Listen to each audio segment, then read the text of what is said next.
Muy bienvenidos, queridos amigos, a una semana más de Formación en la Tradición, esta humilde trinchera de Cristo Rey. Bienvenidos a la resistencia católica, a la contrarrevolución hispánica. Bien, hemos celebrado el pasado domingo, el domingo 15º después de Pentecostés. Domingo 15º después de Pentecostés, post-Pentecostés, ya saben, según el rito tradicional romano, el venerable rito tradicional romano. Y pues procedemos ahora a las lecturas y después al comentario, siguiendo al gran padre de la Iglesia, San Agustín. La epístola de San Pablo es la carta a los Gálatas, capítulo 5, versículos 25 y 26, y capítulo 6, versículos del 1 al 10. Carta a los Gálatas, capítulo 5, versículos 25-26 y capítulo 6, versículos del 1 al 10. Dice San Pablo: si vivimos del Espíritu, andemos también según el Espíritu. No seamos codiciosos de la gloria vana, provocándonos y envidiándonos unos a otros. Hermanos, si alguno fuere hallado en falta, vosotros los espirituales, corregidle con espíritu de mansedumbre, cuidando de ti mismo, no seas también tentado. Ayudaos mutuamente a llevar vuestras cargas y así cumpliréis la ley de Cristo. Porque si alguno se imagina ser algo no siendo nada, a sí mismo se engaña. Que cada uno examine sus obras y entonces tendrá de qué gloriarse en sí y no en otro. Pues cada uno tiene que llevar su propia carga. El catecúmeno comunique todos sus bienes con el que le catequiza. No os engañéis, de Dios nadie se burla. Lo que el hombre sembrare, eso cosechará. Quien sembrare en su carne, de la carne cosechará la corrupción, pero quien sembrare en el Espíritu, del Espíritu cosechará vida eterna. No nos cansemos de hacer el bien, que a su tiempo cosecharemos si no desfallecemos. Por consiguiente, mientras hay tiempo, hagamos bien a todos, pero especialmente a los hermanos en la fe. Y el Evangelio de este domingo 15, 15º después de Pentecostés, es el de Lucas, capítulo 7, versículos del 11 al 17. Evangelio de San Lucas, capítulo 7, versículos del 11 al 17. Dice San Lucas: aconteció tiempo después que iba a una ciudad llamada Naín, e iban con él sus discípulos y una gran muchedumbre. Cuando se acercaban a las puertas de la ciudad, vieron que llevaban un muerto, hijo único de su madre viuda, y una muchedumbre bastante numerosa de la ciudad le acompañaba. Viéndola, el Señor se compadeció de ella y le dijo: no llores. Y acercándose tocó el féretro, y los que lo llevaban se detuvieron. Y él dijo: joven, a ti te hablo, levántate. El muerto se sentó y comenzó a hablar, y él se lo entregó a su madre. Se apoderó de todos el temor, y glorificaban a Dios diciendo: un gran profeta se ha levantado entre nosotros y Dios ha visitado a su pueblo. La fama de este suceso corrió por toda la Judea y por todas las regiones vecinas. Bien, pues la resurrección del hijo de la viuda de Naín, San Agustín la va a considerar sobre todo especialmente en el sermón número 98, sermón número 98 de San Agustín. Y la considera en el contexto de las tres resurrecciones que Jesucristo efectuó, tal y como nos narran los evangelios. Primero, la resurrección de la niña del jefe de la sinagoga, recuerden.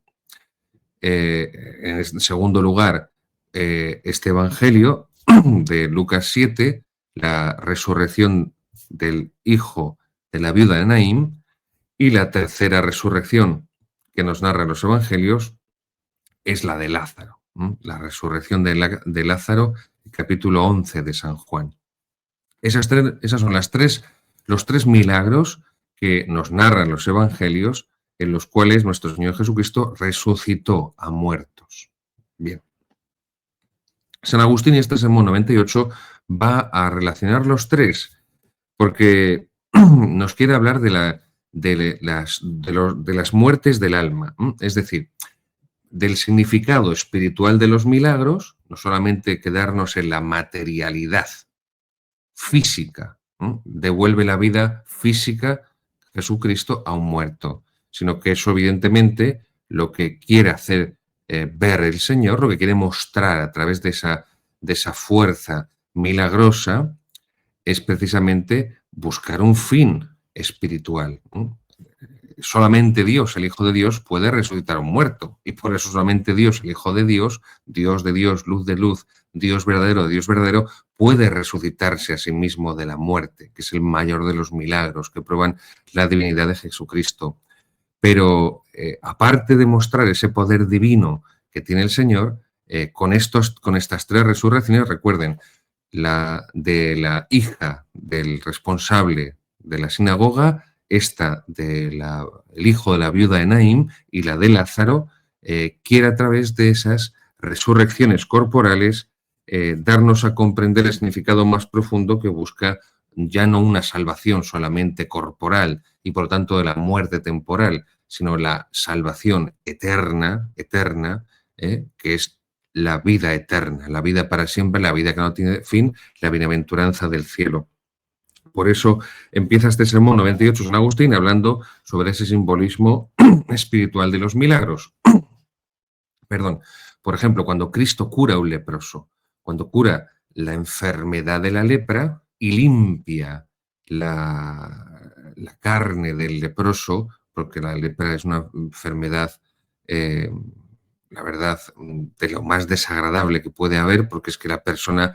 Yo he visto leprosos en la selva de Perú en el año 2007 en algunos poblados apartados en la selva.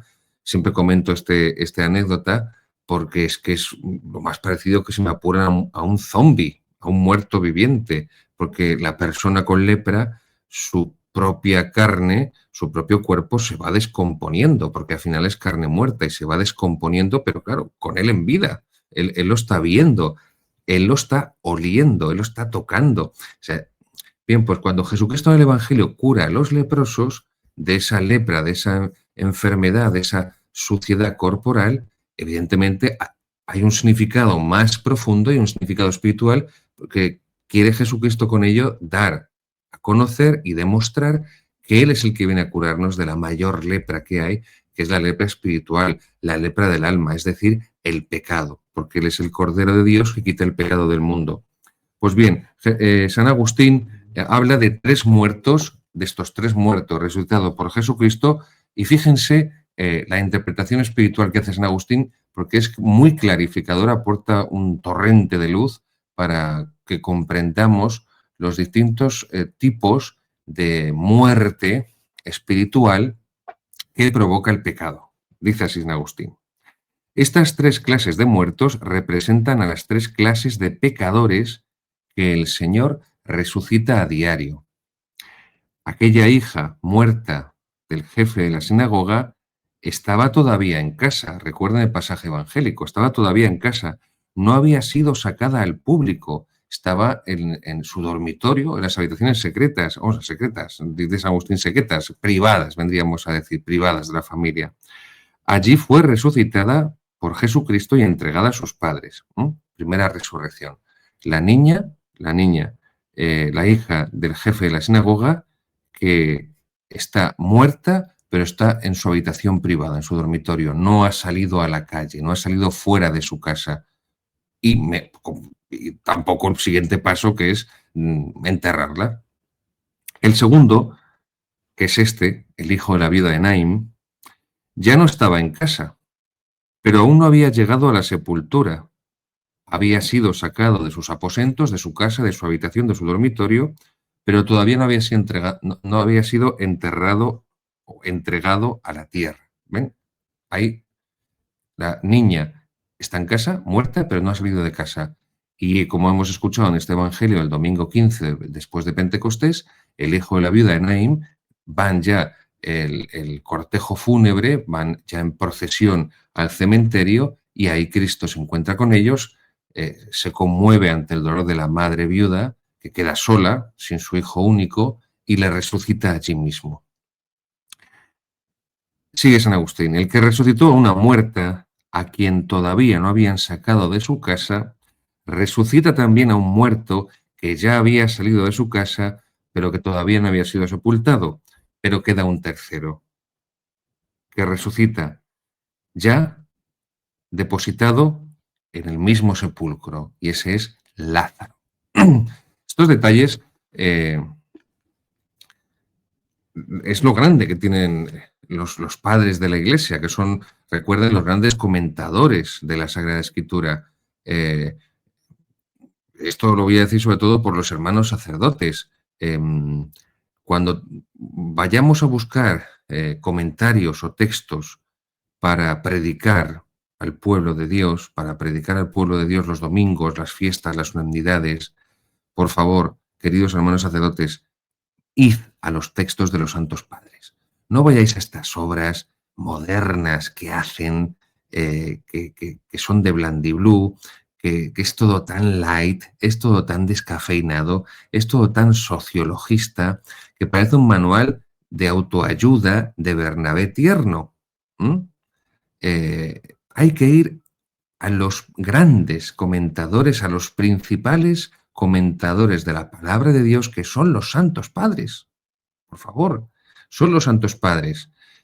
Cuando yo estaba en el seminario, vi a muchos compañeros, y luego ya sacerdotes después, que se preparaban la predicación del domingo y dando gracias a Dios altísimo, porque muchos sacerdotes, por desgracia, no se preparan absolutamente nada para la predicación del domingo y sueltan lo primero que les viene a la cabeza, o que recuerdan de no sé dónde, o que han oído no sé qué, a no sé quién. Entonces, al final siempre acaban diciendo lo mismo y repitiéndose como papagayos, pero no sé, tampoco es que eso sea malo en sí mismo, entiéndame, porque al final la predicación tiene que ser un recordatorio y una profundización en las verdades eternas del catolicismo. Pero es verdad que al final, si no lees, si no rezas, el sacerdote que no lee y no reza con la palabra de Cristo y con los textos de los padres, al final da vuelta siempre a las 2 o 3 tonterías habituales. No queda otra.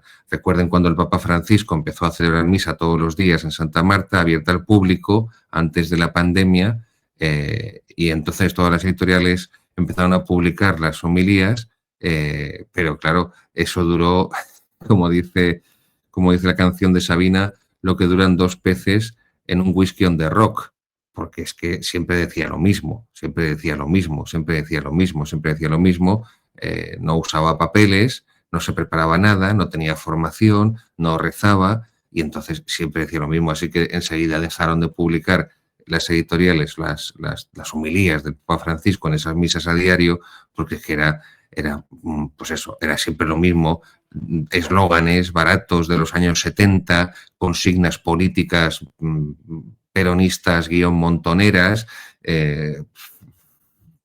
lemas socialistas, teología de la liberación o teología del pueblo, o sea, no había más. Y si se dan cuenta, dejó de hacerse. El Papa Francisco dejó de hacerse eso de celebrar misa a diario, públicamente. Luego algunos dicen que ya ni siquiera celebraba misa. Yo ahí no voy a entrar, pero porque celebrar misa no es ponerse una capa y sentarse. Pero bueno, no voy a entrar ahí, que me voy por los cerros de Úbeda. A lo que iba, los padres. Hay que leer a los padres. Hay que buscar la interpretación de los padres y hay que ir a lo que los padres nos han enseñado en la Sagrada Escritura. Entonces, fíjense, por eso, qué detalle tan de San Agustín, tan profundo. Las 3 resurrecciones corporales que hace Jesucristo en el Evangelio, las 3 se fijan en ese detalle. Una de ellas es una niña que no ha salido de su casa, la otra es un joven que va camino del cementerio y la tercera ya es a la de Lázaro, a un muerto que además lleva ya 3 días enterrado en el sepulcro. Y con esta triple distinción acerca de los modos en los que Cristo resucita a estas 3 personas, como nos cuentan los evangelistas, pues San Agustín va a trazar una tipología, una división tripartita de los pecadores que son resucitados por Cristo. Y primero va a hablar de pues eso, de esos tipos de pecados, ¿no? Porque dependiendo del tipo del pecado, es distinta la resurrección que va a hacer el Señor. Y empieza. Primero con los pecados interiores. Existen personas cuyo pecado está en el corazón y no ha sido traducido en obras. O sea, pensamiento, pecado de pensamiento. Uno, por ejemplo, es sacudido por algún deseo. Y el Señor le dice, el que mira a una mujer para desearla, ya adulteró con ella en su corazón. Mateo 5:28. Todavía el pecado no es corporal, pero ha consentido en su corazón. Está muerto por dentro espiritualmente.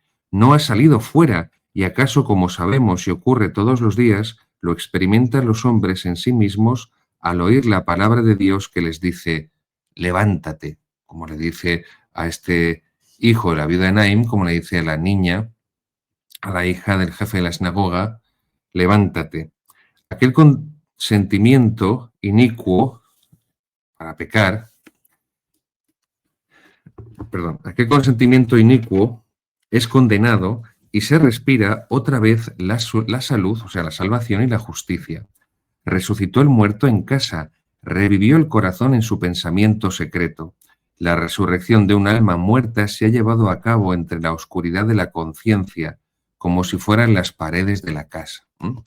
Primer tipo de pecadores que pecan interiormente, no externamente con las obras, pero internamente con su pensamiento, ¿no? Con su pensamiento. Y Cristo les cura, les resucita, les devuelve la vida eterna también de esa forma. Recuerden cuando en la Santa Misa rezamos el Confiteor. He pecado mucho de pensamiento, palabra, obra y omisión. Pensamiento, palabra, obra y omisión. Pues este pecado anterior correspondería al pecado de pensamiento. Resurrección de la hija del jefe de la sinagoga. Segundo, los pecados exteriores. Otro, después del consentimiento, ha llegado a las obras, como sacando fuera un muerto, para que lo que estaba escondido en secreto aparezca en público. Sí, también el que ha ejecutado el mal, pensamiento, palabra, obra, el que ha operado el mal, ha pecado de obra, sí, también el que ha ejecutado el mal es avisado por las palabras de la verdad. Se conmueve y se levanta al escuchar la voz de Cristo. Recibe entonces otra vez la vida eterna y puede salir para no perecer, para no morir eternamente. Pecados exteriores, de obra, de palabra y de obra. Se conmueve al escuchar la voz de Cristo. Levántate, recibe otra vez la vida. Evidentemente, esto es el sacramento de la confesión, el sacramento de la penitencia. Tenemos después, en tercer lugar, los pecados de costumbre, es decir, los vicios. Recuerden que lo vimos en programas anteriores explicando la parte introductoria de la moral católica, según el catecismo de Monseñor Atanasio Schneider, Credo, Compendio de la Fe Católica, cuando tratábamos sobre el vicio. Recuerden, la repetición de actos crea un hábito. Cuando esa repetición de actos que forma un hábito es bueno, es entonces una virtud. Cuando esa repetición de actos que crea un hábito es malo, porque son actos malos y crean un hábito malo, es un vicio. Pues está refiriendo a estos pecados de costumbre. Recuerden, pecados interiores de pensamiento, pecados exteriores de palabra y de obra, y ahora vamos a los pecados de costumbre, a lo que sería el vicio. Los que a fuerza de pecar, de recaer continuamente, contraen una costumbre que ya no les permite advertir siquiera lo que es malo, se convierten en abogados de su propia maldad. Claro, está aquello famoso de si no vives como piensas, acabarás pensando como vives. Claro, es que si no caemos en una esquizofrenia, y para no caer en una esquizofrenia, acabamos autojustificando lo que hacemos, aunque sea malo. Y si hace falta domesticar la conciencia para que no nos recrimine nada, pues por desgracia el ser humano puede domesticar su conciencia y puede no solamente apagar la voz de la conciencia crítica, sino que puede acabar convirtiéndola en su lacayo, en su siervo, para que la conciencia aplaude y justifique cualquier cosa que haga. Insisto, porque si no caeríamos en una esquizofrenia. Si se les amonesta, se llenan de ira, como aquellos habitantes de Sodoma que contestaron al justo que les reprendía su pésima voluntad. Dicen los de Sodoma: has venido a vivir aquí, no a imponer leyes. Génesis 19:3. Esto es muy actual, ¿eh? Ahí tenemos a todos los sodomitas, al padre James Martin, al Tucho, que quiere que bendigamos los sacerdotes parejas homosexuales o lesbianas, el cardenal Hollerich, el cardenal Cobo en Madrid, que también hace un montón de eventos con los de LGTB, de los arcoíris. No quieren la ley de Dios, no quieren la ley de Dios. Simplemente has venido a vivir aquí, no a imponer leyes. Génesis 19:3. El ser humano no ha cambiado, está hecho de la misma pasta. Otra cosa es que el demonio esté completamente desatado. Eso no cabe duda. A diferencia de otras épocas, porque nunca en otra época se consideró que dos hombres o dos mujeres fueran matrimonio y pudieran adoptar niños. Esa barbaridad no ha existido nunca en 20 siglos de la historia de la humanidad desde Cristo y en los milenios anteriores. O sea que ahí hemos dado un salto cualitativo. Pero bueno, continúo. Tal era la costumbre de su nefanda torpeza.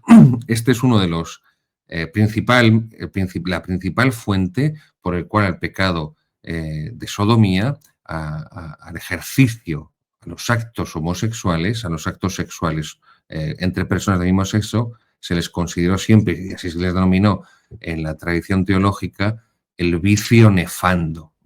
Toma aquí pie de estas afirmaciones. Tiene al menos 3 o 4 más San Agustín, lo que me molesta en buscarlo en sus obras completas, que son más de 40 volúmenes en español, pero en 3 o 4 ocasiones más hablará de refiriéndose a la sodomía, a los actos sexuales entre personas del mismo sexo, lo va a denominar así: el vicio, el pecado nefando. Tal era la costumbre de su nefanda torpeza que la maldad les parecía santidad. Lo hemos visto en el jubileo reciente, entre comillas, lo de jubileo LGTB de los arcoíris.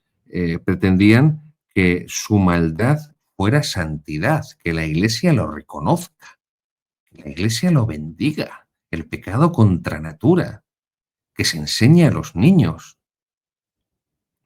Y creían más digno de reprensión al que la prohibía que al que la hacía. Están agarrotados por costumbre tan maligna, están ya como enterrados, pero enterrado también estaba Lázaro, de quien se dijo que ya olía. Aquella losa del sepulcro es como la fuerza dura de la costumbre que oprime al alma y no le permite ni levantarse para respirar. Fíjense qué interpretación ha hecho San Agustín de las 3 resurrecciones corporales que nos transmiten los evangelios que hizo nuestro Señor Jesucristo. Es impresionante. Yo cuando estaba preparando este programa y me estaba zambullendo los textos de San Agustín, cuando he dado ya con este sermón después de leer otros tantos sermones y otras tantas comentarios a la Escritura, a la carta a los Gálatas, he dicho, mire, esto es magnífico. Por eso, lo que decía antes, queridos hermanos sacerdotes, que hay que ir a las obras de los padres, que son los mejores comentadores de la Sagrada Escritura, y dejarnos del padre canta la mesa y de todos estos que están, que han estado o están todavía de moda, pero ¿qué es la moda, queridos? Pues la moda es lo que pasa de moda. Así de claro. Lo decía siempre el padre Mendizábal, que en gloria de Dios esté. La moda es lo que pasa de moda y la palabra de los santos padres no pasa de moda. Por eso su interpretación de la Escritura, la hermenéutica, la exégesis patrística es la mayor, la de mayor riqueza y de mayor fidelidad.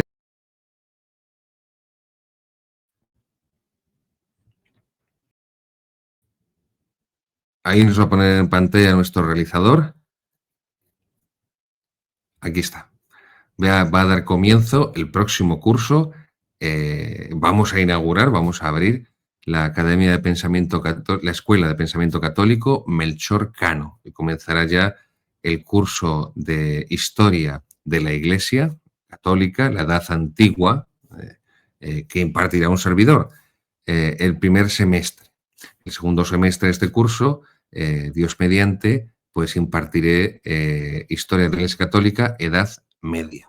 Ahí tienen www.escuelacatólica.online para matricularse. Busquen Escuela de Pensamiento Católico Melchor Cano. Melchor Cano, ya explicaré un día quién era Melchor Cano, fue un gran teólogo tomista, participó en el Concilio de Trento como teólogo imperial por parte seleccionado por el emperador Carlos V, nacido en Tarancón, en Cuenca, fue obispo de Canarias, fue un discípulo predilecto de Francisco de Vitoria.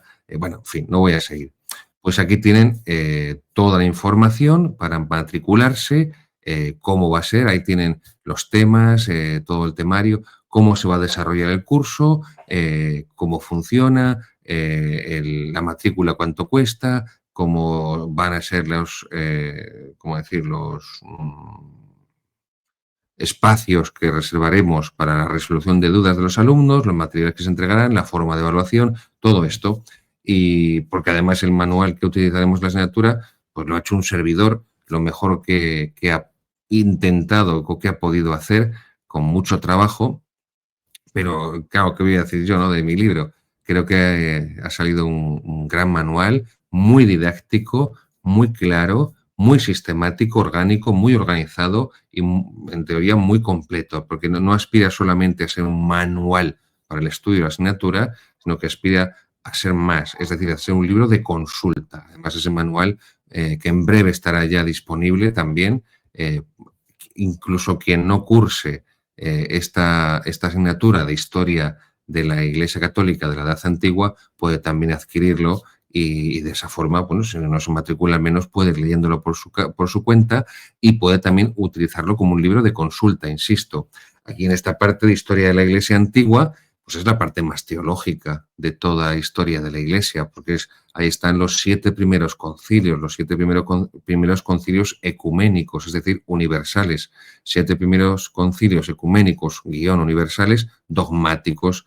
Esos concilios se van a convocar para luchar contra las herejías, como el caso, por ejemplo, del arrianismo, por ejemplo, como el caso del pelagianismo, etcétera. Y ahí se va a formular toda la ortodoxia católica. Recuerden al último doctor de la Iglesia, proclamado por el Papa León XIV, San John Henry Newman, que se convierte del protestantismo, se convierte del anglicanismo, estudiando la historia de la Iglesia antigua, estudiando la crisis arriana del siglo IV, estudiando los primeros concilios, estudiando los santos padres, la patrística, la patrología, estudiando las persecuciones de los cristianos por el Imperio Romano durante 250 años, estudiando el surgimiento, el nacimiento de la vida monástica, del monaquismo, de la vida consagrada, de la vida, podríamos decir, religiosa, de la vida religiosa, y todos los santos y mártires de la Iglesia antigua, pues San Agustín, San Policarpo de Esmirna, San Clemente Romano, bueno, en fin, tantos y tantos otros. Bueno, pues todo esto durante el primer semestre de este curso que ahora inicia, lo impartiremos en esta asignatura de Historia de la Iglesia Antigua. Serán 17 sesiones, es decir, 17 días de clase, un día a la semana, de 2 horas. 2 horas. Generalmente los viernes serán cuando se suban a la plataforma las 2 horas de clase de esa semana correspondiente y serán 17 semanas con 2 horas de clase semanales. Y creo que, si no recuerdo mal, quincenalmente, pues habrá una sesión para responder las dudas que los alumnos me hagan llegar a través del correo, porque las iré agrupando por temáticas y así poder responder y demás. Por supuesto, no, como no podía ser menos una obra mía, tiene una abundante bibliografía especializada al final de la obra, por supuesto, pero también al final de cada lección aporto la bibliografía con la que he trabajado para hacer esa lección, ese tema, y con un breve comentario bibliográfico para quien desee profundizar más en algún aspecto, ¿no? Pues a mí me interesan más los concilios, la historia del dogma, a mí me interesan más la historia de las persecuciones, a mí me interesa más la patrística, a mí me interesa más el monaquismo, me interesan más las invasiones de los pueblos bárbaros, me interesa más, bueno, ahí tienen esa posibilidad de poder profundizar. Y esto es, en definitiva, es un curso completo que va a abarcar 2 años. Por eso este curso vamos a dar 2 asignaturas, primer semestre Historia de la Iglesia Antigua, segundo semestre Historia de la Iglesia Medieval, pero esto continuará el próximo curso siguiente, Dios mediante, que ya sería el curso 26-27, con el primer semestre Historia de la Iglesia Moderna y el segundo semestre Historia de la Iglesia Contemporánea. Evidentemente, estoy trabajando en la publicación de un manual para cada una de las 4 asignaturas, de modo que al final el curso completo de Historia de la Iglesia Católica estaría dividido en 4 asignaturas, que serían los 4 grandes periodos históricos, tal y como la historiografía divide el tiempo, antigua, medieval, moderna y contemporánea. Estamos hablando que al final los 4 libros juntos vendrían a sumar seguramente más de 2.000 páginas, por eso les digo que no es solamente el manual que seguiremos en la clase, sino que también le sirve después como libro de consulta y libro de referencia. Y también ya termino, he incluido también al final, y lo haré Dios mediante con los siguientes manuales, una breve síntesis de 6, 7, 8 páginas, creo, no recuerdo exactamente, pero no mucho más, de toda la asignatura al final, una síntesis final. Si el alumno lee la síntesis final, si lee lo anterior no se va a enterar de nada, pero habiendo leído toda la anterior historia de la Iglesia Antigua, esas pocas páginas le sirven como síntesis, resumen general, para que quede todavía más firme en su mente los datos, los nombres, las fechas, los personajes, los procesos históricos centrales. Porque después de cada clase hay un esquema. Hay un esquema en el manual. Ya se lo doy yo hecho al alumno, el esquema, no tiene que hacerlo él. Hay un examen también tipo test. Por eso les digo que es muy didáctico para que el alumno, con el menor tiempo posible, porque todos tenemos poco tiempo disponible y muchos de los que se matriculen pues tienen su trabajo y tienen también su familia, pues para que con el menor tiempo posible el alumno pueda retener, pueda aprender el máximo de contenidos, de forma que si estás 2 horas de clase tomando nota, pendiente, atento, después tranquilamente lees el manual por tu cuenta y cuando acaba esa lección, ese tema, esa clase, lees el esquema que está en el manual que he hecho y a posteriori sigues haciendo el examen tipo test, pues te quedan ya los conceptos y los datos fundamentales pues, grabados en tu memoria de forma muy sencilla. Y como además el índice del manual es amplísimo, es muy fácil, por eso también he hablado de libro de consulta, es muy fácil consultar algo concreto, ¿no? Pues quiero saber qué era lo que qué pasó en el concilio de Calcedonia del año 451. Quiero saber qué pasa exactamente con el emperador Constantino cuando legaliza el cristianismo. Quiero saber, por ejemplo, San Benito, cuándo empezó los benedictinos, la vida monástica, la famosa regla, por ejemplo, les pongo estos ejemplos. Y también al final del libro, del manual, aparte de esa síntesis histórica, hay también una síntesis teológica. Por eso les decía que es la parte más teológica de toda la historia de la Iglesia, esta parte de la historia de la Iglesia católica de edad antigua. Así que les invito, les animo a que entren en la página, a que se informen y a que puedan desarrollar pues este proyecto que muy ilusionados y con muchísimo trabajo hemos empezado gracias a Tectón, gracias a los jóvenes de San José, y hemos puesto todo por nuestra parte con muchísimo trabajo, con muchísimo esfuerzo, con muchísimas horas para que a través de la historia de la Iglesia podamos conocer todo esto que les he dicho, que es también la historia de santidad, la historia de la santidad, y que es también la historia de la liturgia, y que de esa manera nos formamos en muchos ámbitos cristianos, insisto, teología dogmática, historia, con los martirios, la espiritualidad, con los grandes doctores de la Iglesia, los padres. Nos vamos a ir formando a través de todo este amplio curso de estas 4 asignaturas de historia de la Iglesia de la mano de la obra del plan de salvación que Dios ha ido realizando a través del cuerpo místico de Cristo, que es la Iglesia.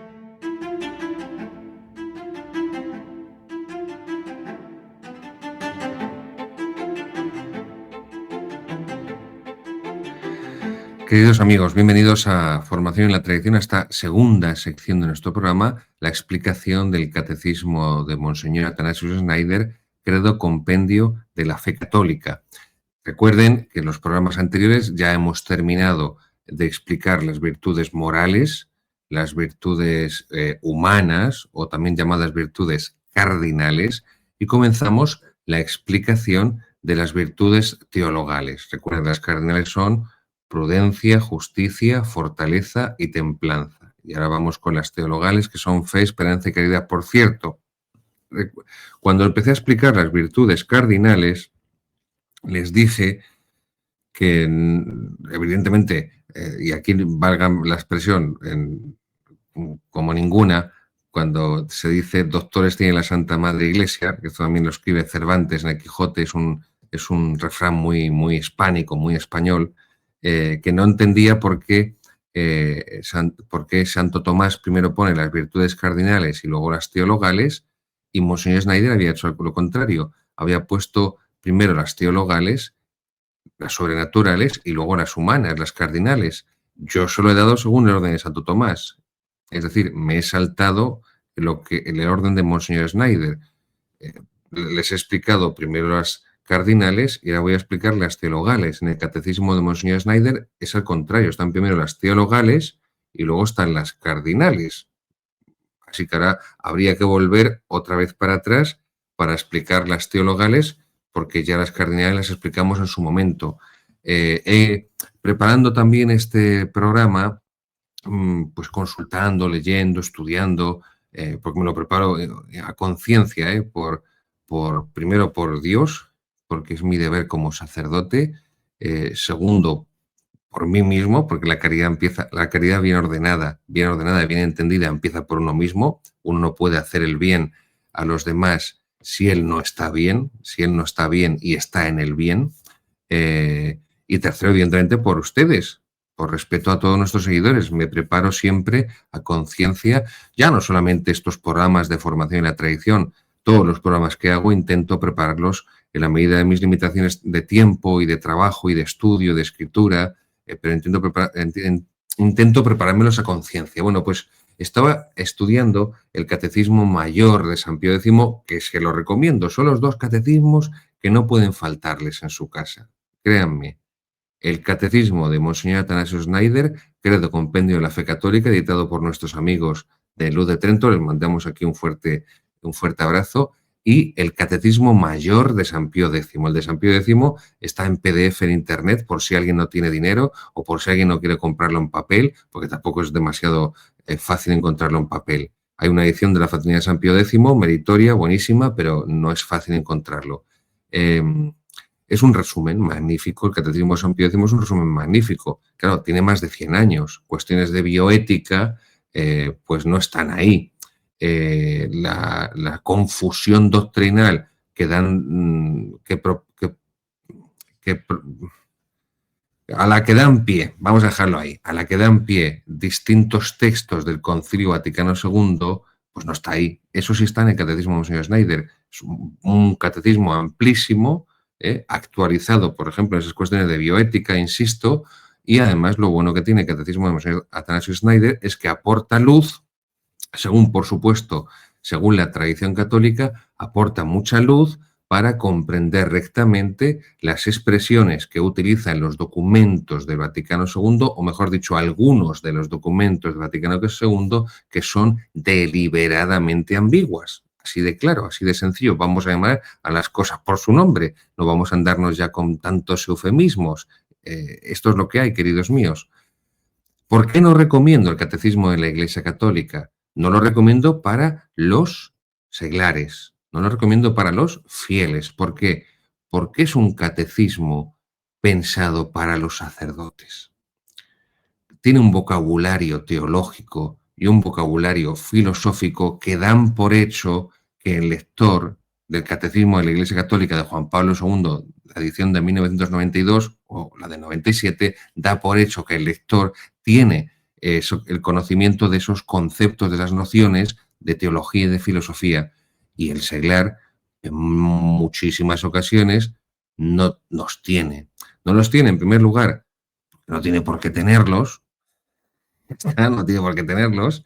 Y en segundo lugar, porque no ha cursado los estudios correspondientes en el seminario, que es donde se supone que deberían darte ese bagaje de conceptos, de nociones, de ideas de la teología y de la filosofía para comprenderlo bien. El Catecismo de Juan Pablo II del año 92 está pensado como el Catecismo de San Pío V, también llamado Catecismo del Concilio de Trento, también llamado Catecismo Romano y también llamado Catecismo para párrocos. Ese Catecismo de San Pío V fue el primer catecismo universal que tuvo la Iglesia Católica, y se buscaba a través de ese catecismo, como todavía no había seminarios instituidos, los seminarios son una institución del Concilio de Trento, como todavía no había unos seminarios instituidos y muchas veces la formación de los sacerdotes era pues inorgánica, muy dependiendo del lugar y de los profesores que tuvieran, pues era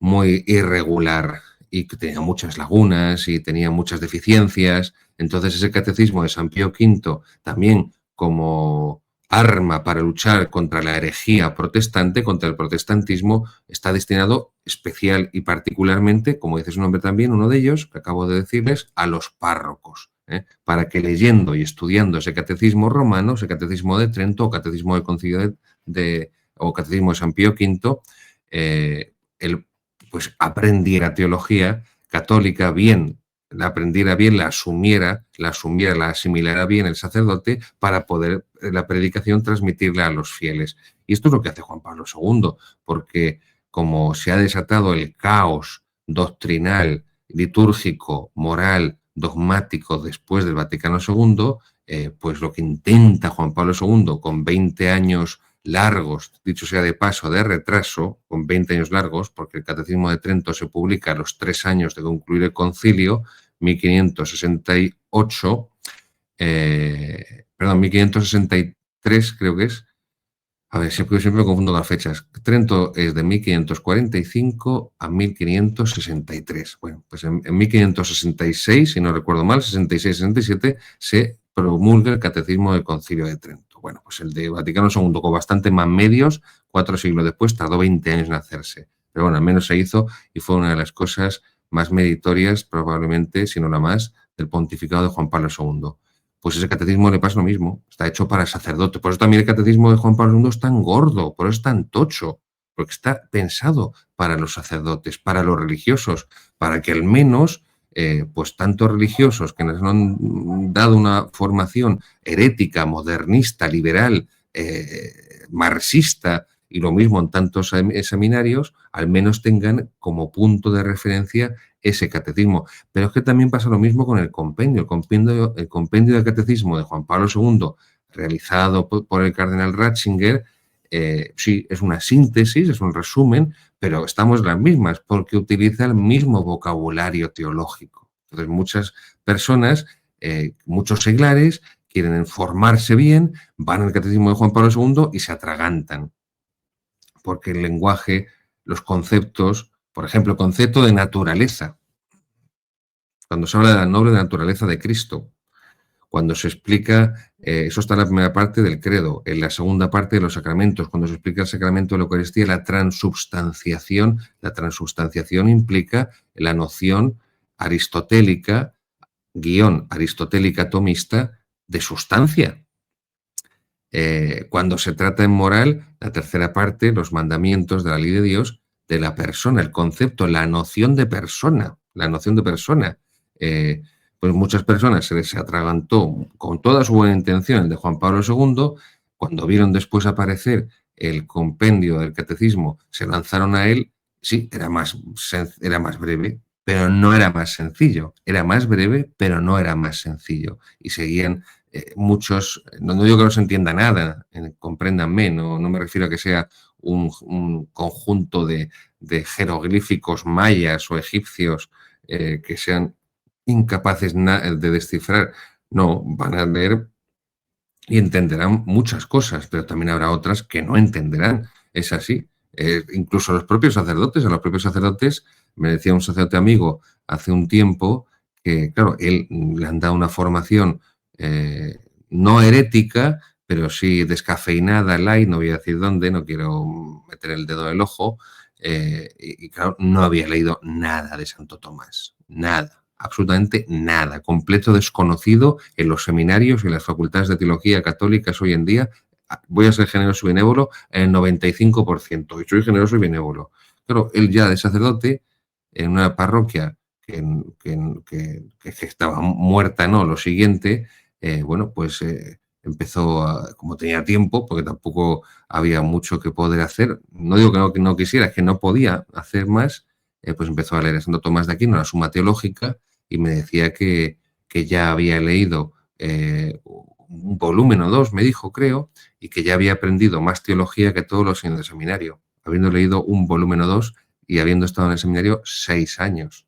Y aún así me decía, probablemente no me entere más que del 20% de lo que leo en la Suma Teológica, a lo sumo, no sé si llegaré al 30%, pero aún así he aprendido muchísimo más que en el seminario. Insisto, dos volúmenes, solo las obras completas y entendiendo solo, según él, 20-30%. Bueno, pues el Catecismo de Monseñor Schneider, lo magnífico que tiene es que es muy amplio, muy claro, muy didáctico, actualizado, insisto, con la cuestión del Vaticano II, con la cuestión de la bioética actual, los problemas que existen, y el resumen perfecto vendría a ser el de San Pío X.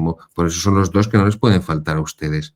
Bien, después de toda esta gran introducción, vamos allá, porque esto ha venido porque en el Catecismo de San Pío X primero pone las virtudes teologales o naturales, fe, esperanza, caridad, y luego pone las cardinales, morales o humanas, prudencia, justicia, fortaleza y templanza.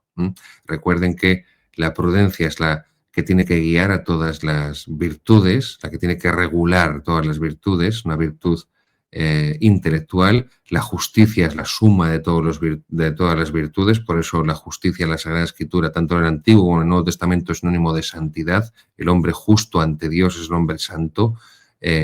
Prudencia, justicia, la fortaleza, que es la virtud propia de la voluntad que tiene que hacer el bien y rechazar el mal o sufrir el mal.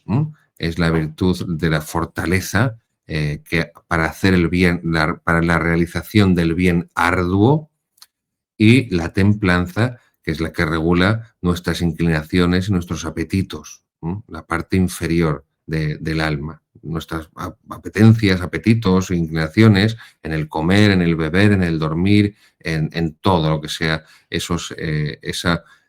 ¿cómo decir? Ese goce sensorial, no voy a decir sensual, que no es lo mismo, pero sensorial, que hay en nuestro cuerpo. Bien, la fe. En primer lugar, la fe, es que esto está a la orden del día. Ay, Dios mío. La fe no es un sentimiento. La fe no es un sentimiento. Al cura, a la monja, al obispo que escuchen decir esto, por favor, corríjanlo. Díganselo a la cara. O escríbanle. La fe no es sentimentalismo. La fe no es un sentimiento. Tampoco es una opinión. La fe no es una opinión. El magisterio, la enseñanza oficial de la Iglesia, no es lo que la Iglesia opina sobre la familia, sobre la sociedad, sobre la política, el Estado, la libertad, la sexualidad, no sé, todo. No. La Iglesia no da su opinión. La Iglesia no tiene opiniones.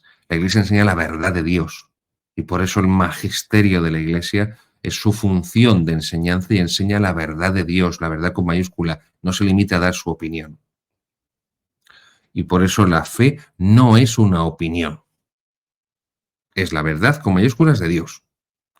Y no es tampoco un sentimiento, porque los sentimientos van y vienen, queridos. Los sentimientos van y vienen. Habrá momentos en la vida de consolación de Dios en los que sintamos más la fe. Y habrá otros momentos en los que estemos en desolación que sintamos menos la fe o no la sintamos.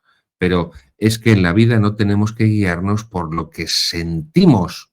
En la vida, ya sé que vivimos en esta sociedad posmoderna que ha reducido a las personas a un saco de sentimientos y sensaciones. Y la propia Iglesia y los propios grupos que están ahora de moda en la Iglesia, no voy a decir nombres porque todos nos conocemos y como empiece a decir nombres van a empezar a todos a llamar como decimos en España, a calentarle la oreja a mi obispo para que me corte la cabeza y no tengo ganas, no soy soy un sacerdote católico, no soy un kamikaze.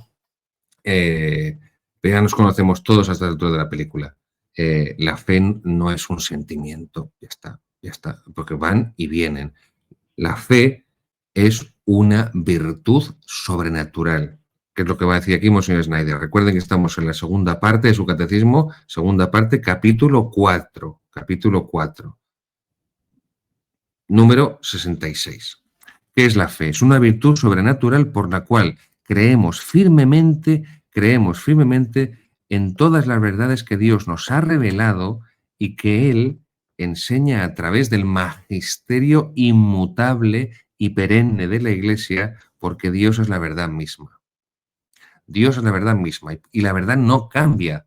Stat veritas, la verdad permanece. Por eso el magisterio de la Iglesia no puede enseñar cosas distintas, cosas opuestas. Si el magisterio de la Iglesia ha condenado la libertad religiosa, que es de origen masónico, en la Revolución Francesa, que está en Locke, en sus cartas, su epístola, famosa epístola de la tolerancia, que está... No puede luego decir que la libertad religiosa es magnífica. Recuerden que siempre hay que diferenciar la libertad de la religión, que es lo católico, y la libertad de religión, que es lo protestante, modernista y liberal, pero que es lo que se ha impuesto en la Iglesia. Entonces, la Iglesia no puede contradecirse. La Iglesia no puede decir que el rito tradicional que se ha celebrado durante más de 1000 años en la Iglesia, que es el rito que han celebrado miles de santos, de mártires, de confesores de la fe, de doctores de la Iglesia, de misioneros, sacerdotes, obispos, cardenales, familias cristianas, de repente llega el Vaticano II, llega el masón de Bugnini y de repente la misa tradicional romana se convierte en algo satánico, algo malo. No, el magisterio de la Iglesia no puede violar el principio de no contradicción, porque Dios no dice una cosa hoy y otra mañana. La palabra de Dios es eterna. Cielo y tierra pasarán, pero mis palabras no pasarán. Por eso la fe es una virtud sobrenatural, eso significa que viene de Dios, no la fabricamos nosotros. Viene de Dios y nos lleva y nos conduce a Dios. La fe es una virtud sobrenatural por la cual creemos firmemente en todas las verdades que Dios nos ha revelado y que Él enseña a través del magisterio inmutable, mutar, cambiar en latín, el magisterio inmutable que no cambia, el magisterio perenne que no caduca, que no es un yogur. Esto es lo que nos han vendido con esa expresión, por eso lo decía antes, ambigua del Vaticano II de la tradición viva, el magisterio vivo. ¿Y qué significa? Pues que es como un yogur que caduca. Entonces, se muere Juan Pablo II y entonces el magisterio vivo es lo que diga el Papa siguiente. Entonces, si el Juan Pablo II dice en Veritatis Splendor, por ejemplo, que no se puede comulgar viviendo en pecado mortal sin estar casados por la Iglesia, viene el Amor Leticia del Papa Bergoglio y dice que sí. Entonces ya lo otro fuera, ¿no? Entonces, la homosexualidad no tiene cabida, su justificación y su práctica en la Iglesia, pero llega fiducia súplicas del Tucho y del Papa Francisco y entonces ya sí, ¿no?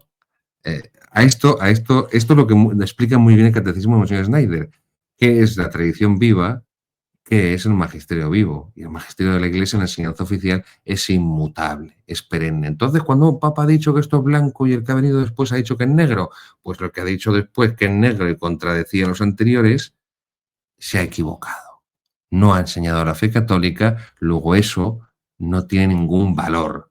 Por eso fiducia supplicans, se contradice no la moral católica, sino hasta la ley natural, no es un documento de la Iglesia, no tiene ningún valor aunque esté firmado por el Papa, porque, insisto, la firma del Papa no es como la varita mágica de Harry Potter.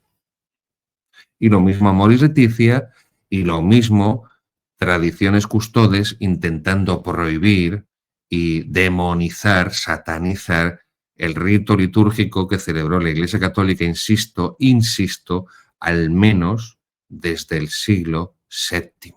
San Gregorio Magno, al menos. Número 67. ¿Por qué la fe es una virtud sobrenatural?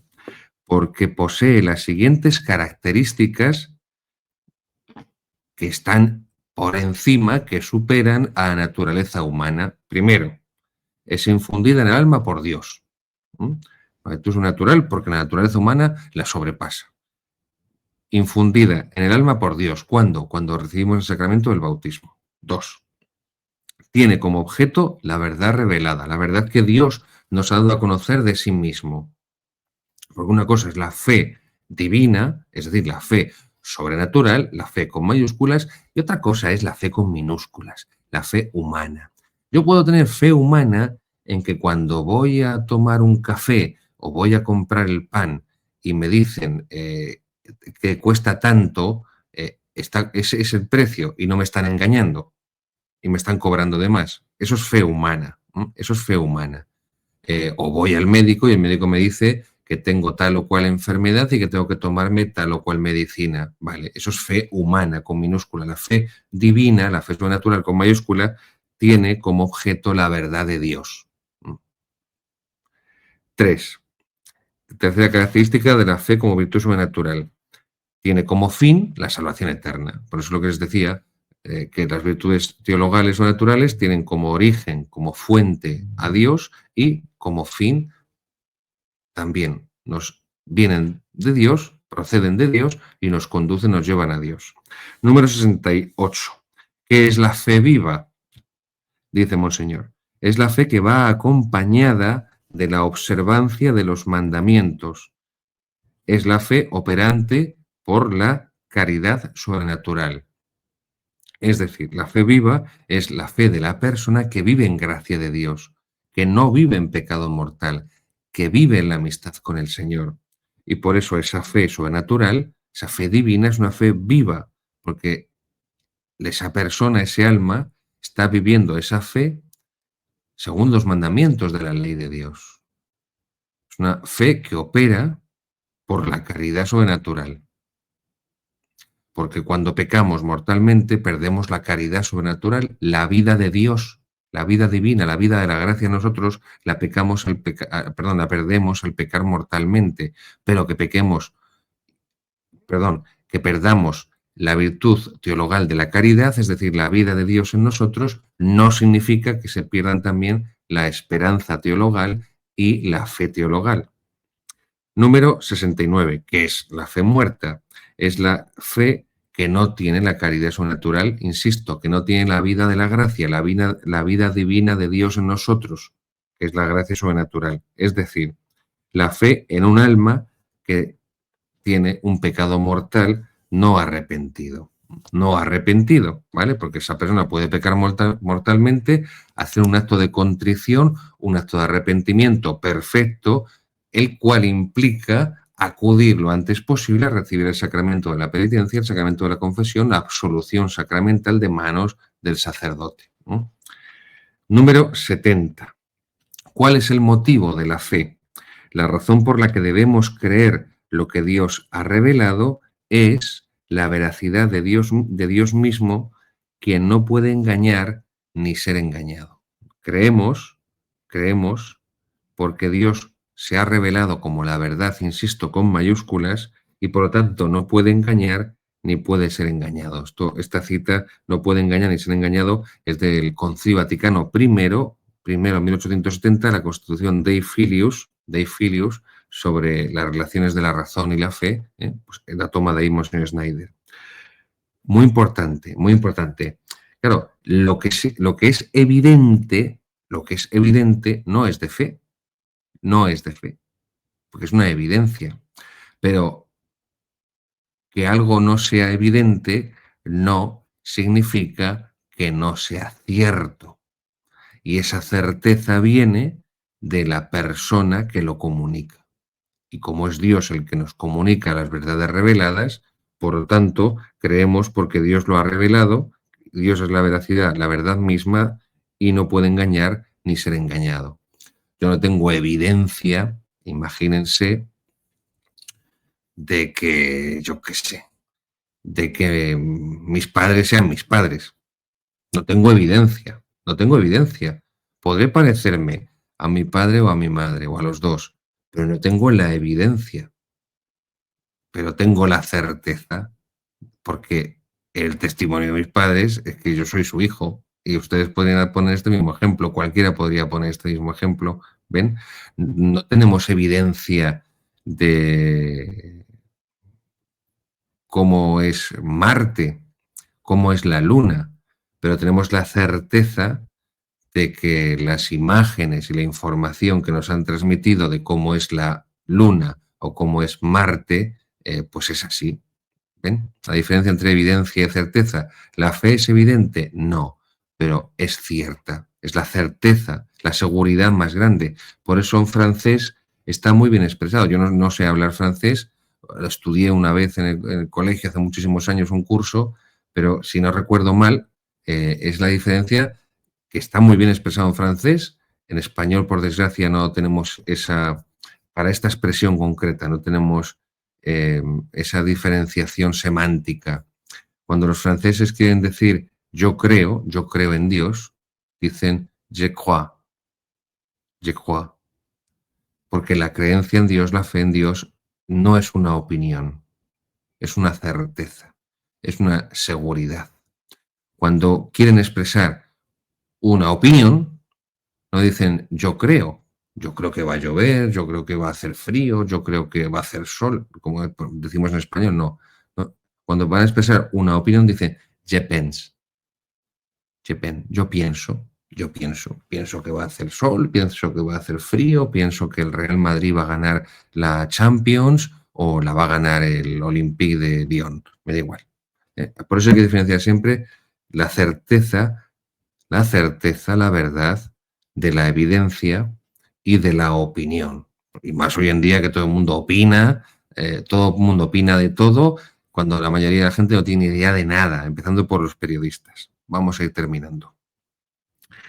Número 71. ¿Podemos tener certeza acerca de lo que Dios nos ha revelado? Sí, porque Dios nos ha dado signos externos de credibilidad de la revelación para mostrar la racionabilidad de nuestra obediencia de fe. Recuerden cuando hicimos la explicación de los inicios del catecismo de estas cuestiones, de entre fe y razón. Está también ahí, si no recuerdo mal, dos programas, no sé si lo podrá poner en pantalla nuestro realizador, dos programas que hicimos con el doctor en filosofía, el profesor José Escandel, hablando pues, de estas cuestiones sobre las pruebas de la existencia de Dios, las famosas 5 vías tomistas, que están en la prima pars de la Suma Teológica, y de esas relaciones entre la fe y la razón. La fe no es irracional, por eso creer es fruto también de la razón, porque la fe es una virtud intelectual, no es un sentimiento, es una virtud intelectual del entendimiento, de la inteligencia. La fe perfecciona nuestra inteligencia, nuestro conocimiento. Por eso la fe es racional, pero no es racionalista.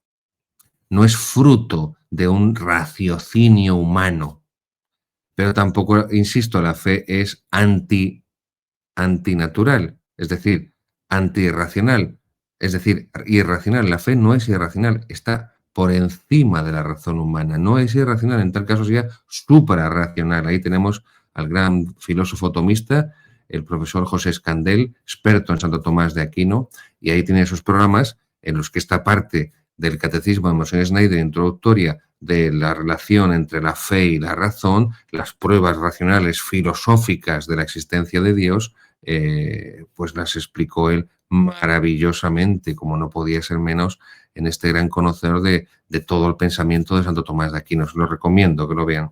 Pues bien, ¿podemos tener certeza acerca de lo que Dios ha revelado? Sí, porque Dios nos ha dado signos externos de credibilidad en la revelación de Dios para mostrarnos que la fe es razonable. Es razonable. Somos un compuesto de cuerpo y alma. Somos una unión sustancial de cuerpo y alma. Y necesitamos también signos externos. Por eso los sacramentos son signos externos.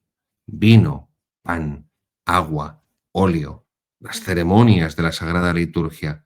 No somos ángeles. Somos una unión, insisto, sustancial de cuerpo y alma. Y por eso Dios ha querido que también haya signos externos de esa revelación suya.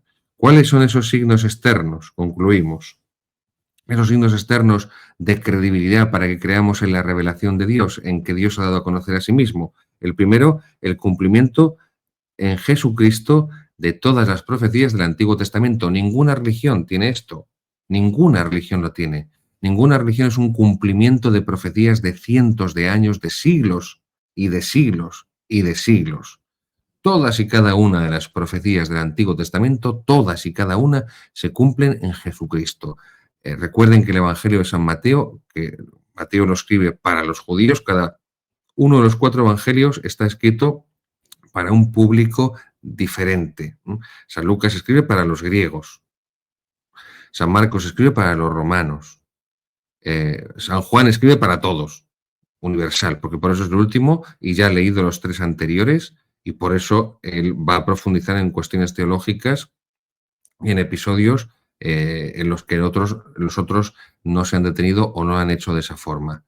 Y el Evangelio de San Mateo está dirigido a los judíos. Y entonces lo que quiere demostrarles San Mateo a los judíos es que Jesucristo es el Hijo de Dios, el Mesías, el Cristo. Y por eso va a esforzarse en mostrar todas las profecías del Antiguo Testamento que se cumplen en Cristo. Y esto no lo tiene ninguna religión. Las profecías no se cumplen en Mahoma, ni en Buda, ni en Shiva, ni en el Dalai Lama. 2. La santidad, los milagros, las profecías, también lo vemos. ¿eh? En la iglesia vemos basura, un montón, un montón, un montón, un montón. Yo se lo digo yo que estoy más dentro al ser sacerdote. Un montón de basura, un montón de pecados, de inmoralidades y de amoralidades. Desde la jerarquía, que estamos sufriendo, de hecho, muchas veces una apostasía episcopal, hasta el último fiel. Sí, pero también hay mucha santidad en la iglesia. La hay y la ha habido. Ahí están los santos y los milagros y las profecías. 3, la doctrina, la excelencia de la propia doctrina, la santidad de la doctrina cristiana. La santidad de la doctrina cristiana. La doctrina cristiana que encontramos en la Sagrada Escritura, esa santidad, no la encontramos en el Corán. 4, los efectos de esa doctrina de Cristo en el mundo.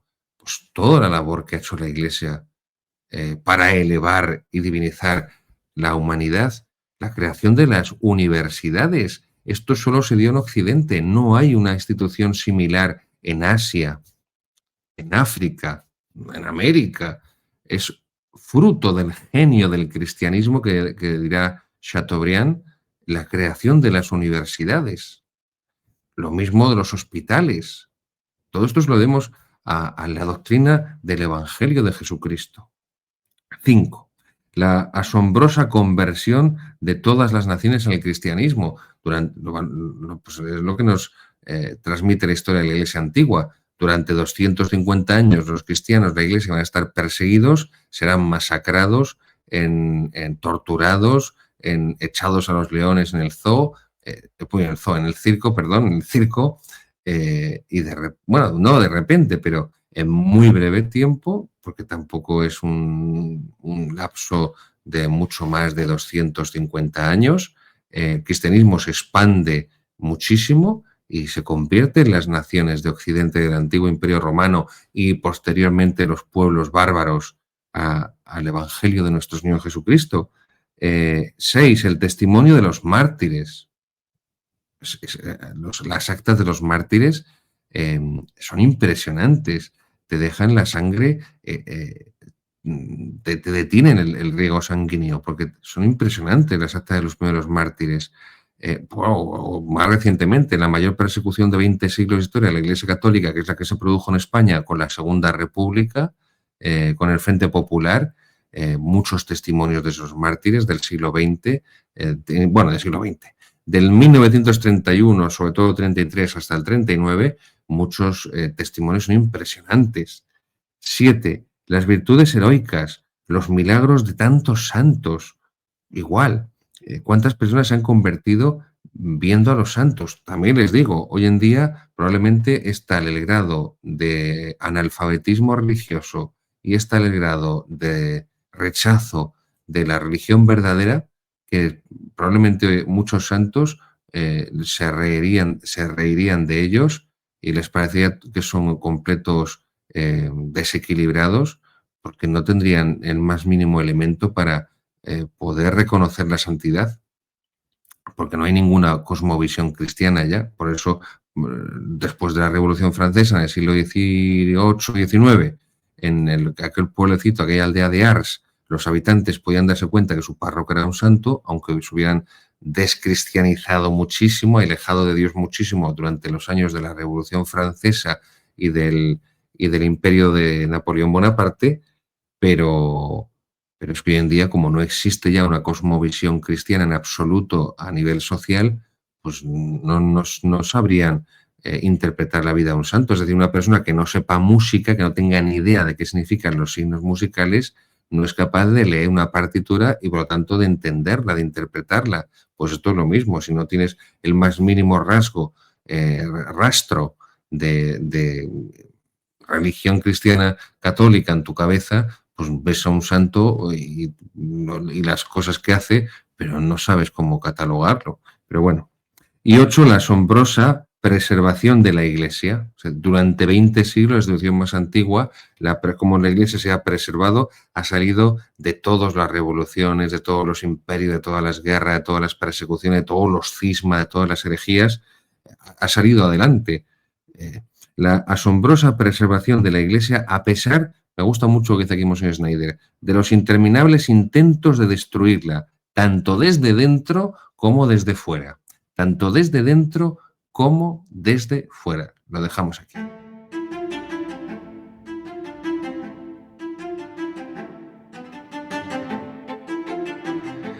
Queridos amigos, estamos ya en la tercera sección, Historia de la Teología Católica, con el Papa Benedicto XVI, en esta trayectoria que estamos haciendo a través de la Iglesia Antigua, la historia de la Iglesia Antigua, de la historia de la teología antigua de la mano de los primeros teólogos de la Iglesia, que fueron los santos padres, los escritores eclesiásticos. Recuerden que en el último programa estuvimos explicando la doctrina de San Basilio Magno, porque recuerden que hemos dedicado dos capítulos, dos episodios a San Basilio Magno, porque la catequesis correspondiente de Benedicto XVI se desdobló.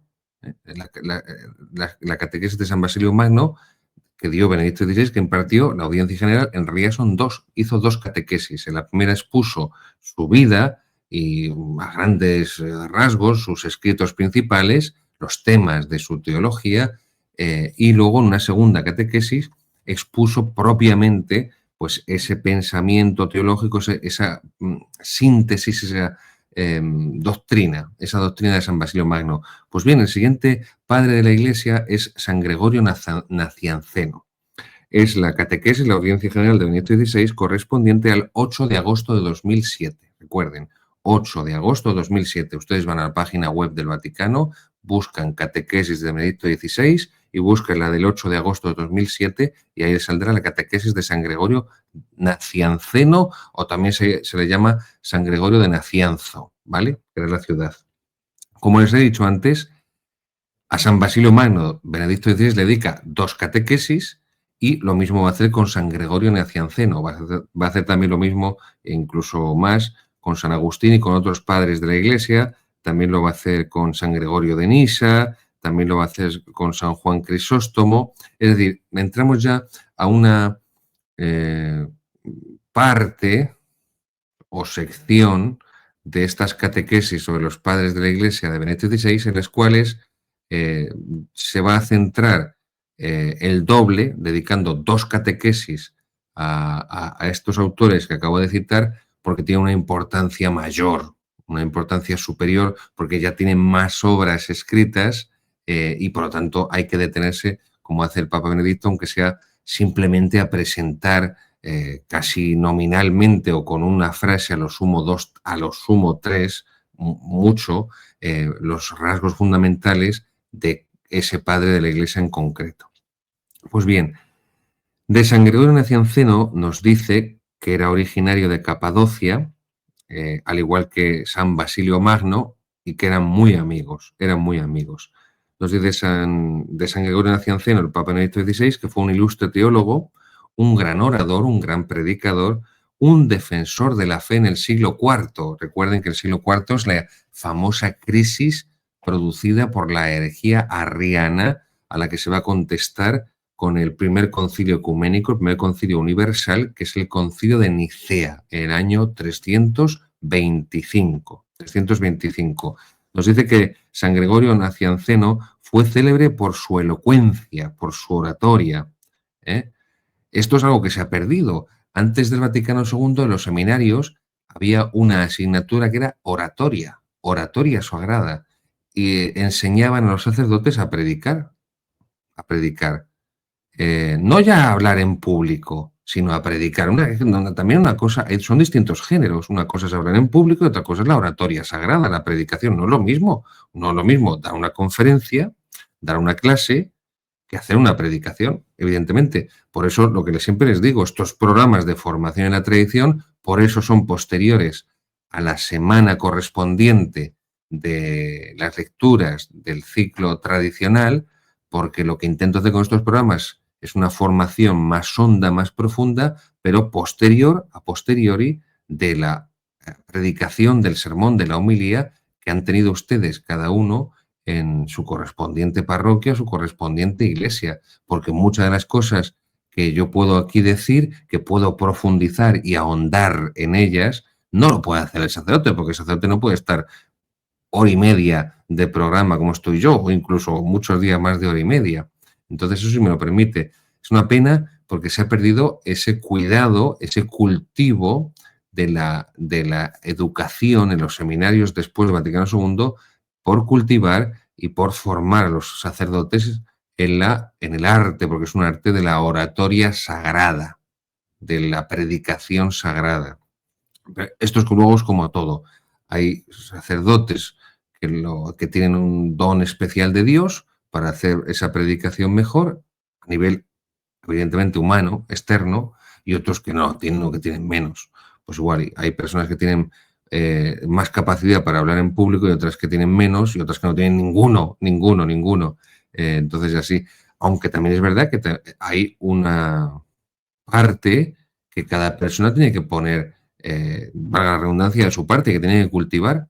Es una persona que no sepa hablar en público y que tenga que hacerlo, tendrá que ponerse manos a la obra para aprender. El sacerdote que en el seminario no ha recibido, gracias al maravilloso y queridísimo Vaticano II, la formación en la predicación sagrada, pues tendrá que aprender por su cuenta. ¿Cómo aprende por su cuenta? ¿Cómo se aprende a hablar en público, queridos hermanos sacerdotes? Se aprende a predicar.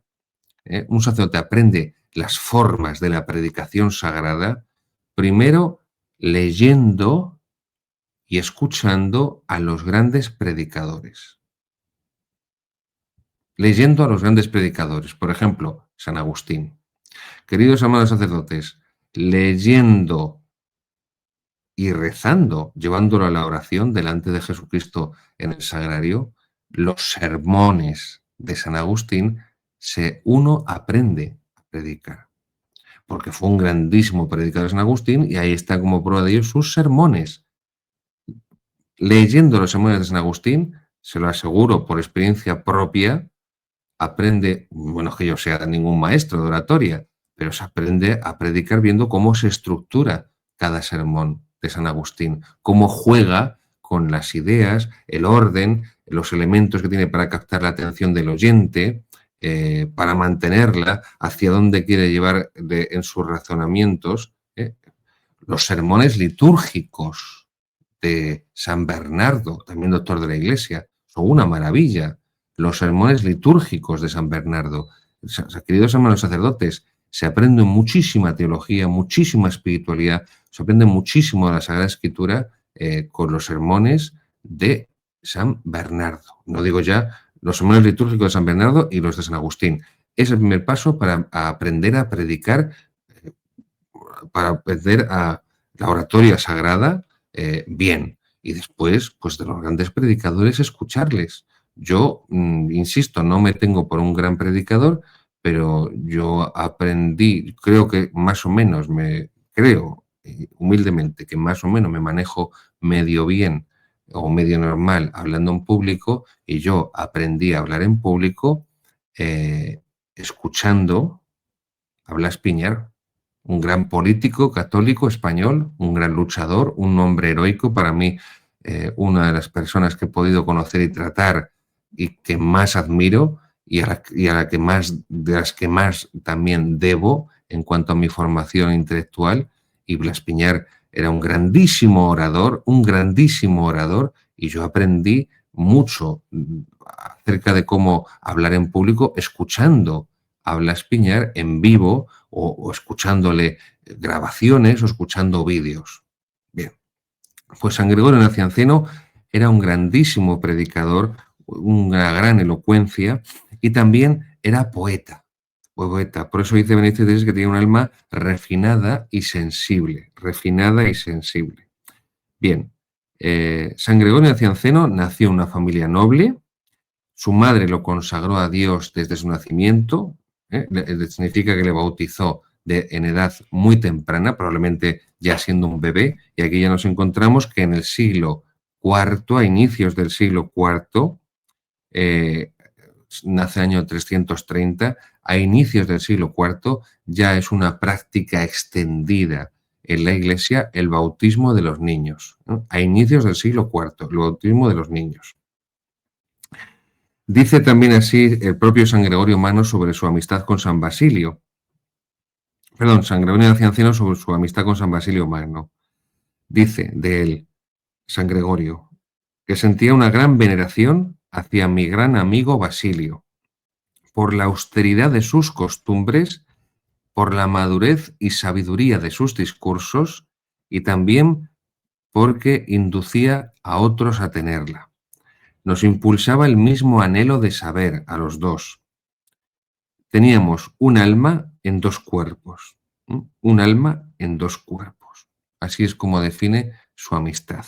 La de San Gregorio Nacianceno y San Basilio Magno. Vamos a ver, esto es de Cicerón. Esto es del Tratado de Amicitia, el Tratado sobre la Amistad de Cicerón, que se lo recomiendo su lectura. Es un tratado bellísimo. El Tratado de Amicitia sobre la Amistad de Cicerón es breve. Se lo recomiendo. Recuerden que Cicerón es pagano, pero realmente lo cita también Benedicto XVI en su primera encíclica, Deus Caritas Est, cita este tratado de la amistad de Cicerón para explicar lo que es el amor de amistad, pero merece la pena leer a Cicerón. Bueno, Cicerón tiene también dos grandes escritos para hablar en público, el de Oratore. El de Oratore es imprescindible también. Se me había olvidado antes. Para aprender a hablar en público y predicar, queridos hermanos sacerdotes, ese tratado de Oratore de Cicerón sobre el orador merece también la pena. Merece la pena. Bueno, dice Benedicto XVI, este hombre estaba fuertemente proyectado hacia los valores celestiales, no hacia las cosas terrestres de este mundo. Cuando yo estaba estudiando y preparando este programa con esta catequesis de Benedicto, me daba cuenta que lo que está haciendo Benedicto, sin ser consciente probablemente de ello, es hacer un autorretrato de su alma. Un autorretrato de su alma. Porque, por ejemplo, nos cuenta San Gregorio que orientó su vida hacia la vida monástica. Enseguida buscó la vida del monje, del monasterio, porque se sentía atraído por la soledad y por la meditación filosófica y espiritual. Dice San Gregorio, nada me parecía más grande que esto, hacer callar a los sentidos, salir de la carne del mundo, recogerse en sí mismo, no ocuparse ya de las cosas humanas, salvo de las estrictamente necesarias, hablar con Dios, vivir una vida que trasciende las cosas visibles, ser un espejo inmaculado de Dios y de las cosas divinas y llegar a serlo cada vez más tomando la luz de la luz, tomando la luz de la luz. Gozar del bien futuro ya en la esperanza presente. Bueno, por eso dice Santo Tomás de Aquino que la gracia, la vida de Dios en nosotros, la gracia es el principio de la gloria. La esperanza ya presente, la vida eterna ya presente en este mundo. Como confiesa el mismo San Gregorio Nacianceno en su autobiografía, era reacio a ordenarse sacerdote. Esto también le ocurrió a San Francisco de Asís, por eso San Francisco de Asís no se ordenó sacerdote, no se creía digno de ello, y por eso solamente recibió San Francisco de Asís la ordenación diaconal, pero rechazó la presbiteral, la sacerdotal. Y San Gregorio en un principio la rechaza porque sabe que tendría que ser pastor de almas, ocuparse de los demás, de sus cosas, y por tanto ya no podrá dedicarse en exclusiva a la meditación, a la oración, a la contemplación. Con todo, pues tuvo que aceptar esa vocación al ministerio, al servicio sacerdotal. Recuerden que ministerio viene del latín ministrare, minister, que significa servidor, servir. El ministerio sacerdotal es el servicio sacerdotal y en obediencia, pues acepta ser llevado por la providencia de Dios. San Gregorio, como nos dice Benedicto XVI, acepta ir a donde no quería ir. Recordando capítulo 21 de San Juan, capítulo 18, cuando le dice Cristo a San Pedro, otro te ceñirá y te llevará donde tú no quieras ir. Bien, hacia el año 379, San Gregorio fue llamado a la Constantinopla. Recuerden que era la capital del imperio, la ciudad de Constantino, del emperador Constantino, lo que hoy es Estambul, porque fue invadida por los turcos, por los sarracenos, como decíamos en España, por el turco. Para dirigir la pequeña comunidad católica que había en Constantinopla, que era fiel al concilio de Nicea y por lo tanto a la fe trinitaria que confiesa que Jesucristo es el Hijo de Dios. Eran una minoría en Constantinopla, la capital del imperio, los fieles, los católicos fieles al concilio de Nicea, a la divinidad de nuestro Señor Jesucristo, eran una pequeña minoría. El resto eran cristianos, pero eran herejes, arrianos, negaban que Jesucristo fuera Dios, el Hijo de Dios. La mayoría habían aceptado el arrianismo porque era lo políticamente correcto. Estaba siendo apoyada la herejía arriana por los emperadores por motivos políticos, de conveniencia política. Se consideraba más útil. De esta forma, San Gregorio, en cuanto llega a Constantinopla, pues se encuentra en una situación de minoría y de hostilidad. Está rodeado, hostilidad. Pronunció sus famosos discursos teológicos, son 5 discursos, en los que defiende la fe trinitaria y intenta razonarla, hacerla accesible, la fe trinitaria. Dios es Padre, Hijo y Espíritu Santo. Alá no existe, Alá es un Dios falso, el Islam es una religión falsa, por no decir que es de inspiración diabólica, satánica, porque Alá no existe, porque el único Dios verdadero es el Dios Trinidad, Padre, Hijo y Espíritu Santo. Por eso también el judaísmo, después de la venida de Cristo, también es una religión falsa. También es una religión falsa, porque ni creen que Dios sea Padre, porque no creen que tenga un Hijo, Jesucristo, que también es Dios, ni tampoco creen que el Espíritu Santo, el amor entre el Padre y el Hijo, sea Dios. Luego, son una religión falsa. El judaísmo es una religión tan falsa como el Islam. Así de claro. Perdónenme, no puedo detenerme a hacer muchas consideraciones porque si no, no seguiríamos con la catequesis de San Gregorio Nacianceno y con la explicación de la historia de la teología católica, pero tengámoslo presente. No es que los judíos crean en una parte y nosotros creemos en más parte, porque los judíos creen en Dios, pero no creen en el Hijo ni en el Espíritu Santo. No, es que ese no es el Dios verdadero, es un Dios falso, porque no es Padre ni es Espíritu Santo. Y lo mismo los musulmanes, los moros, Alá no existe, es un Dios falso. No es que ellos llamen a Dios Alá, que es lo mismo que nosotros. No, es que Alá no es padre. Y por lo tanto no envía a su Hijo al mundo y al Espíritu Santo. Alá no se hace carne, no se hace hombre. O sea, tengamos esto presente porque hay tal caos. Si así el Papa Francisco, el año 2024, en julio, cuando estuvo en Singapur, dice que todas las religiones llevan a Dios, claro, ya ni te cuento. Pero hay un cacao, una ensalada mental, y tenemos que tener esto muy claro, queridos seguidores. Pues bien, esos 5 discursos teológicos, San Gregorio Nacianceno los pronuncia para defender contra la herejía arriana la fe católica, la fe, la confesión verdadera de la fe en la Trinidad, y para que se puedan comprender. Estos discursos son célebres por la seguridad de la doctrina y la habilidad del razonamiento que realmente hace comprender que esta es la lógica divina.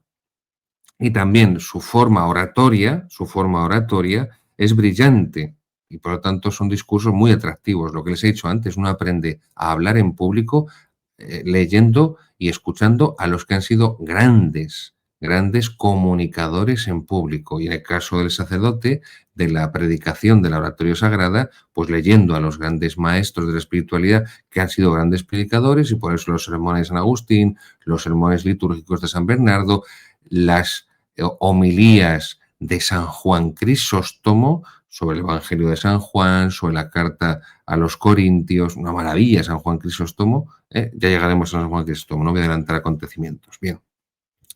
Para San Gregorio Nacianceno, la teología no es solamente una reflexión humana, complicadas especulaciones, sino que tiene que derivar de la oración, de la santidad, del diálogo constante con Dios. El mayor el mayor teólogo de la Iglesia Católica es Santo Tomás de Aquino, por eso es el más santo de los teólogos y el más teólogo de los santos. Eh, los grandes teólogos significa que son grandes hombres de Dios, grandes hombres de oración, de espiritualidad, de contemplación, de piedad y amor a la Santísima Virgen María, de devoción y reverencia al Santísimo Sacramento del altar. Y quien no tenga esto no es un verdadero teólogo por mucho que escriba de teología. Sí, ya saben a quién me estoy refiriendo, a Karl Rahner, a Karl Rahner. Sí, exactamente. En el silencio contemplativo, lleno de asombro ante las maravillas del misterio revelado por Dios, el alma acoge la belleza y la gloria divinas. Por eso el teólogo tiene que ser a la vez un contemplativo y, si me apuran, un místico.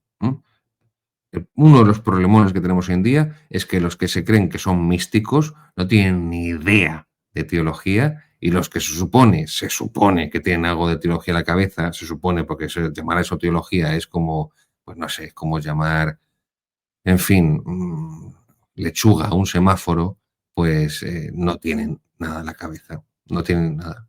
Los místicos o los que van de místicos o los que intentan presentarse como espirituales no tienen teología, no tienen formación, no dicen más que estupideces y luego por eso hacen estupideces, y los que supuestamente son teólogos, supuestamente no tienen vida interior, no tienen espiritualidad, no tienen vida de oración, contemplación, devoción a la Virgen, no rezan el rosario, les falta la confesión frecuente, no rezan todos los días un buen rato delante del Santísimo Sacramento del altar, del sagrario. Entonces, claro, están, pues eso, solamente tienen, no ya ideas en la cabeza, sino ideología. Por eso, Benedicto XVI, que era un gran teólogo, era un hombre de oración, era un hombre piadosísimo, piadosísimo. Benedicto XVI era un hombre muy piadoso. El mismo Juan Pablo II, aunque muchas cosas de Juan Pablo II tuvieran una ensalada muy grande en la cabeza por la desastrosa filosofía que tenía de la fenomenología de Husserl y el personalismo de Maritain y de Buber. La formación filosófica de Juan Pablo II fue desastrosa. Y por eso tiene a veces cosas peregrinas. Pero nadie puede negar que Juan Pablo II era un hombre de adoración, un hombre que tenía devoción a la Santísima Virgen, amor al rosario, que tenía amor al Santísimo Sacramento del altar. Sí, me podrán decir muchos pegas, y yo también las digo y las he escrito en mis libros, están escritas en mis libros, pero hay que reconocérselo. Luego, para ser teólogo, hay que ser místico, hay que ser contemplativo. Y para ser predicador hay que ser también teólogo. Aquí no se trata de oponer, no. Y esto es el ejemplo de los padres de la Iglesia. Los padres de la Iglesia son padres, son apóstoles, son sacerdotes, son obispos, pero son también teólogos. No se trata de oponer. Pastoral sí, teología no. Eso era el Papa Francisco, que oponía la pastoral, lo que él llamaba pastoral, vamos, a la doctrina católica. No. No se trata de pastoral sí, apostolado sí, teología no. No. O teología sí, formación sí, pero apostolado no. No, no se trata de eso. El catolicismo integra lo humano y lo divino. Jesucristo, Dios y hombre. María, Virgen y Madre. La Iglesia es santa, pero conformada por pecadores. La escritura y la tradición, las dos fuentes de revelación. La Iglesia, la conjunción copulativa y el catolicismo une. El protestantismo es la conjunción disyuntiva, separa. La Iglesia es santa o pecadora, escritura o tradición, fe u obras. La Virgen es virgen o es madre.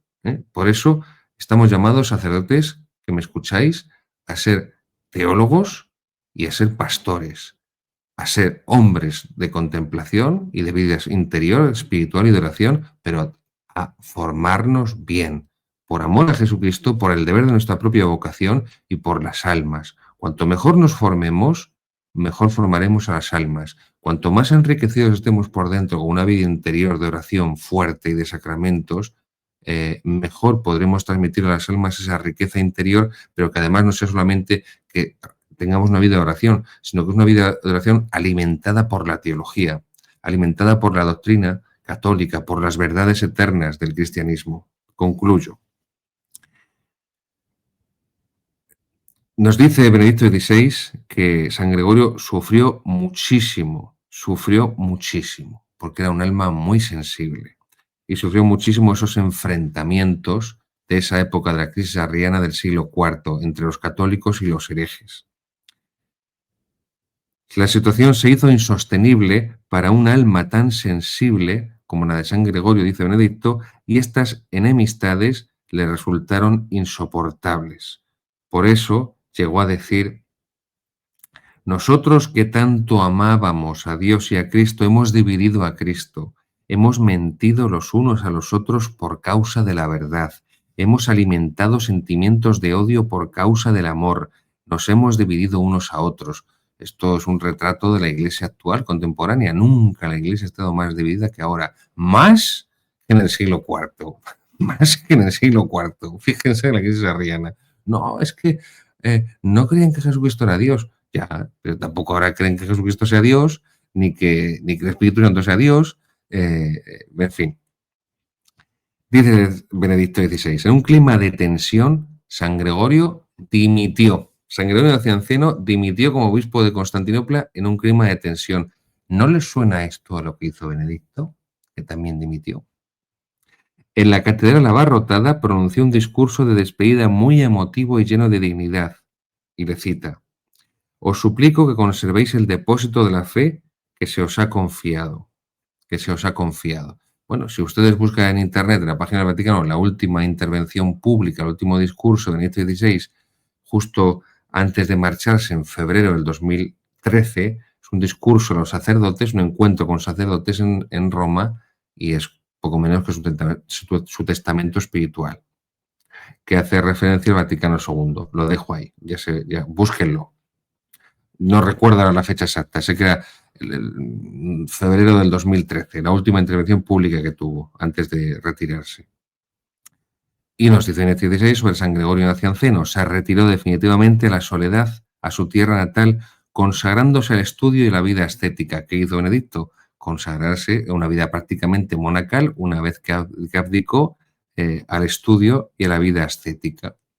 Durante este periodo compuso la mayor parte de su obra poética, sobre todo su autobiografía De Vita Sua, un repaso en versos, a un poeta, de su camino humano y espiritual, un camino ejemplar de un cristiano que sufre, de un hombre de gran interioridad en un mundo lleno de conflictos y nos hace así sentir la primacía, la prioridad de Dios.